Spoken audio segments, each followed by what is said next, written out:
Hey, welcome to this week's sermon preview. I'm Pastor Lance here with Pastor Nick, going through our DNA series again, and this is our last week. So Nick, tell us a little bit about the sermon title and kind of where we're headed this week. Yeah, so this week we're focusing on our fifth and final value, which that value is relationships. So maybe to recap a little bit where we've been, we started out with grace and then talked about love and biblical truth. And then last week, Lance preached on spiritual growth. And so then relationships is our last one on our list here. So we have this connection between relationships and support and what that looks like. So the plan for the sermon on Sunday, as you prepare, is we're going to be looking at Ecclesiastes chapter 4, verses 9 through 12. These are going to be probably familiar verses for this passage. We're also going to look a little bit at 1 Thessalonians 5, 9 through 11. But we're going to focus on the Ecclesiastes passage. But those are going to be familiar. So Lance, I'm going to tell you a couple phrases.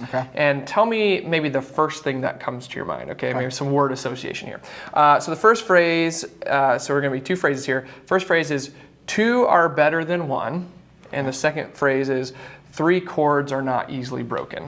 What do you think of when you hear those phrases? I mean, automatically I go, that's probably going to be somewhere in a marriage ceremony or premarital counseling. You're going to probably hear that passage brought up at some point. Yeah. So I know I've used this passage for a wedding ceremony, for a marriage ceremony. I think you have as well. I did. It's very popular in weddings, which a marriage relationship is a great application of this passage, but there's actually so much more depth to it than that, right? Actually, if we look at this passage, more of a primary meaning of this of two is better than one is the idea of a relationship, right? Of maybe not a romantic relationship, but a friendship relationship. A relationship in which people are supporting each other physically, emotionally, spiritually, right?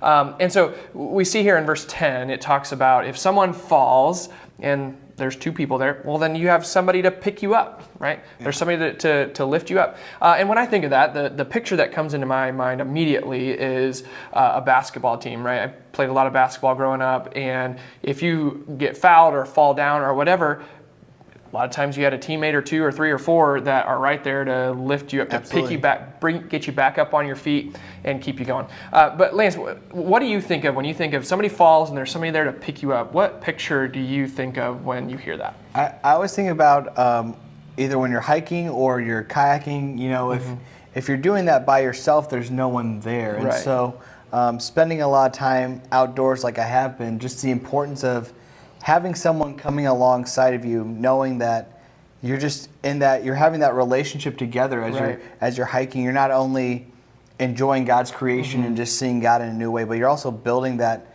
really intimate relationship with your friend or your spouse. And so But also, if you fall down and break your ankle, somebody can carry you back. Or call for help.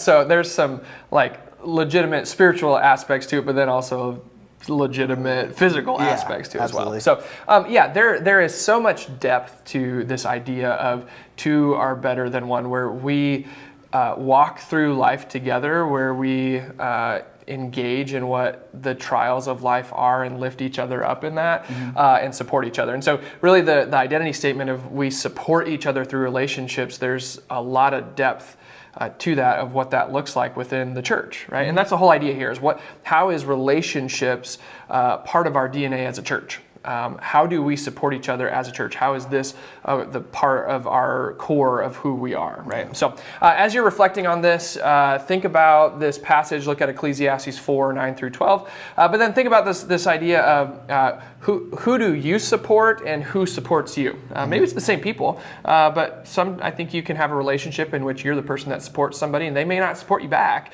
I think, kids, right? That doesn't go both ways sometimes, but for some relationships it does. But then there's also people who support you, or maybe it doesn't go both ways and you're not supporting them as much, right? So who supports you and who do you support? Think about those things as we prepare for Sunday morning.